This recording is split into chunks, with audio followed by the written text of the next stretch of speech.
Não seja você mesmo. Talvez esse tenha sido o insight anti-intuitivo que mais me ajudou a evoluir nos últimos anos.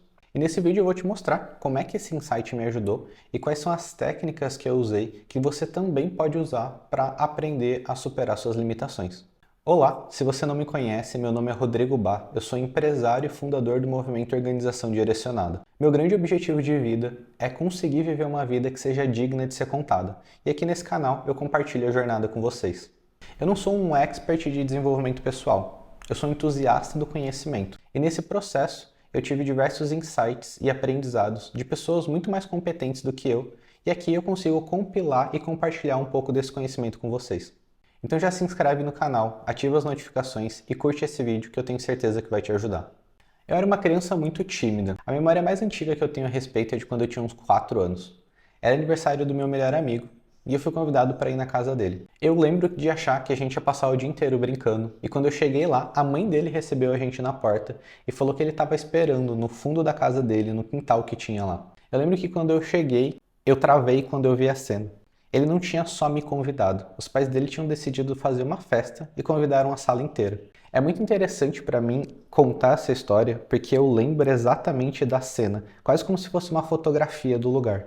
Tinha um carrinho de pipoca do lado esquerdo encostado no muro, uma cama elástica na frente com um monte de criança brincando, e aquilo me fez ficar desconfortável. Eu fiquei tão mal que eu não cumprimentei ninguém. Eu voltei para frente da casa, fiquei agachado lá na frente, num pedaço de grama que tinha brincando com umas formigas. Algum tempo depois, uma menina provavelmente deve ter me visto chegando e voltando para trás, e ela foi atrás de mim perguntar por que eu não ia brincar com eles.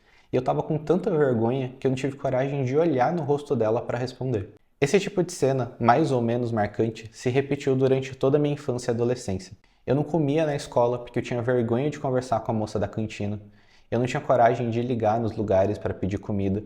E eu tinha muita dificuldade de fazer amizades, porque eu nunca tinha coragem de dar o primeiro passo e puxar assunto com alguém que eu não conhecia. Eu perdi diversas oportunidades, e os exemplos são incontáveis. E hoje eu vejo muitas pessoas cometendo exatamente os mesmos erros e também sofrendo por perceber que estão perdendo essas oportunidades.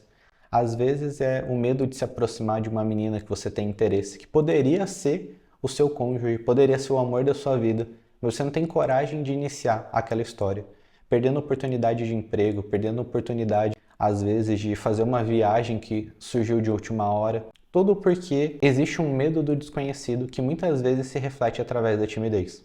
E eu consegui superar a timidez depois de entender 3 conceitos que são exatamente os conceitos que eu vou te ensinar nesse vídeo. Hoje eu sou empresário, tenho diversos funcionários, faço reuniões com os clientes praticamente todos os dias, produzo conteúdo nas minhas redes sociais, estou começando esse canal agora, sou casado e já dei diversas palestras para inúmeras pessoas. O primeiro conceito é a disputa entre o lobo mau e o lobo bom. Tem um ditado muito antigo que diz que existem 2 lobos dentro da gente, o lobo bom e o lobo mau. O lobo que vence é o lobo que você alimenta. E toda vez que você se recusa a fazer alguma coisa porque é difícil, você está alimentando o lobo mau. Ainda hoje, depois de quase uma década trabalhando nisso, eu ainda sinto a presença desse lobo mau lá no fundo. É como se fosse uma outra versão de mim, que eu mantenho sempre o mais fraca e menos alimentada possível. A coragem não é um traço natural, e para construir ela você precisa de intencionalidade. Nesse exato momento, por exemplo, enquanto eu estou gravando o meu curso Organização Direcionada, que é um curso que eu criei para ajudar as pessoas a encontrarem o próprio propósito e atuarem com mais proatividade e eficiência na busca por esse propósito. Toda vez que eu vou sentar para gravar uma aula, naqueles poucos segundos entre o momento em que eu penso que eu estou pronto e clicar no play para começar, o lobo mau ele se manifesta e ele começa a falar algumas coisas. É como se ele sussurrasse no meu ouvido que eu não sou bom o suficiente, que eu não tenho conhecimento para passar para as pessoas, que quem sou eu para querer ensinar alguma coisa para alguém. Então, eu aperto o botão e começo a gravar. É como pular em uma piscina gelada. A primeira vez que você vai fazer é desconfortável. E quando você cai na água, você sofre porque a água realmente está gelada, não é só um efeito psicológico. Só que depois de fazer isso todos os dias, o processo vai ficando mais fácil. E você vai começando a entender que aquela vozinha que fica no fundo da sua cabeça pedindo para você não pular é uma voz mentirosa e você não precisa dar ouvidos a ela. O segundo conceito é o estado natural do ser humano. Frio, fome, sede, guerras. Essas são basicamente as palavras que resumem a história da humanidade. Se você para olhar para como os nossos antepassados viveram durante todos os milhares de anos que nos antecedem, era exatamente assim que eles estavam.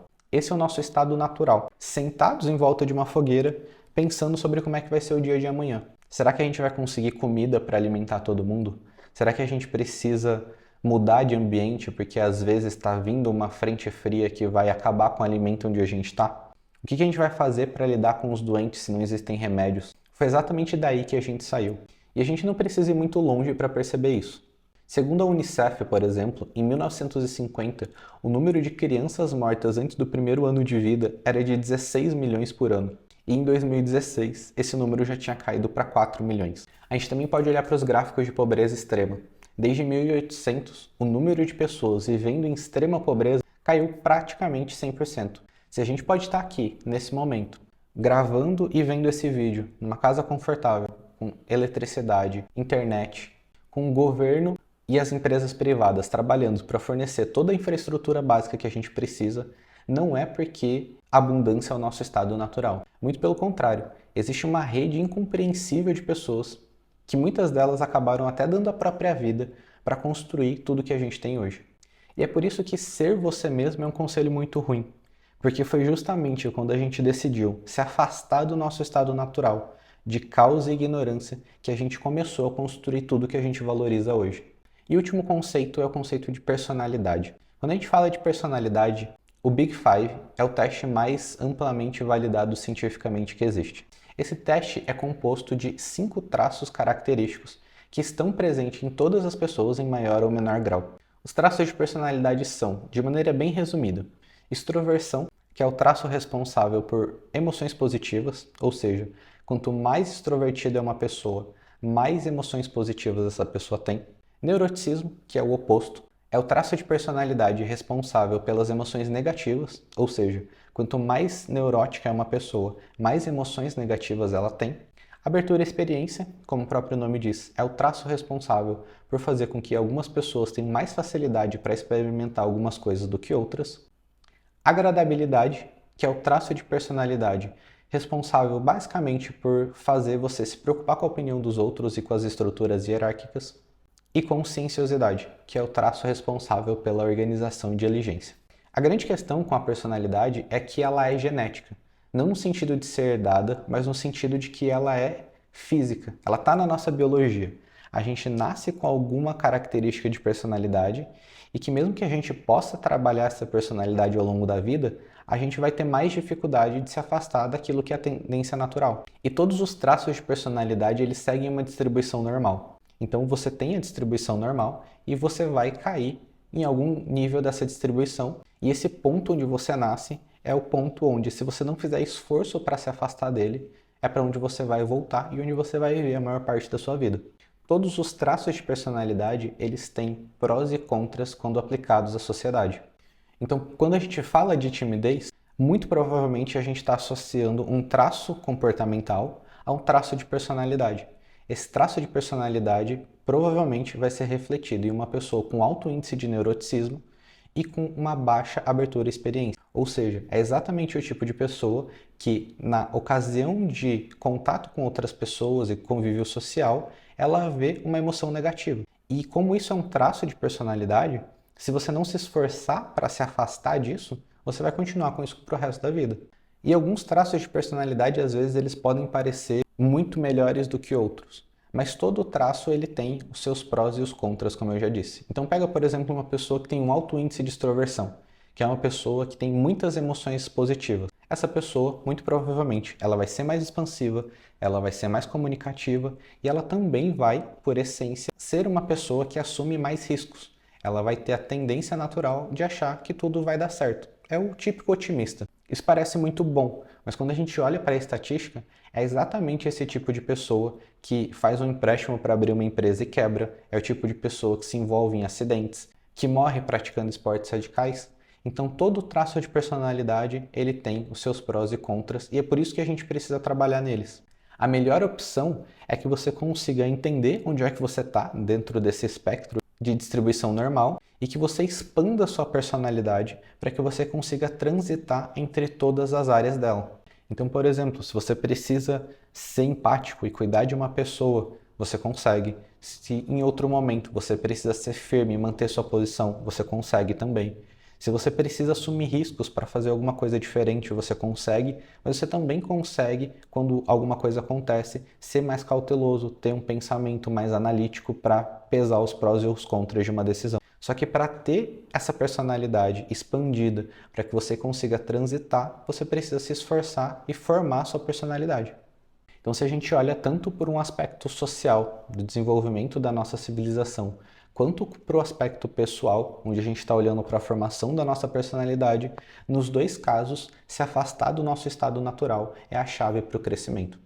A ordenação dos amores é o primeiro passo para alcançar a virtude, e ela começa por governar a si mesmo. Entregues às próprias vontades, nós somos todos animais, assassinos, mentirosos, aproveitadores e egoístas. A arte, a virtude, a família, a nobreza, todas as coisas que a gente valoriza como sociedade são coisas que apontam para além de nós mesmos. Elas apontam para algo maior e constantemente nos lembram de que poderíamos ser melhores. Mas, para fazer isso, a gente precisa deixar de alimentar o lobo mau. Meus caros, é isso. Eu espero que vocês tenham gostado desse vídeo. Se você tem interesse em saber mais sobre como é que funciona a sua personalidade, como é que você pode fazer para construir ela e como ela pode impulsionar a conquista dos seus objetivos, eu vou deixar um link abaixo para você assistir uma aula gratuita sobre o meu curso Organização Direcionada, onde você vai saber como que todas essas coisas se relacionam e como é que você pode fazer parte desse movimento. Foi um prazer, até logo!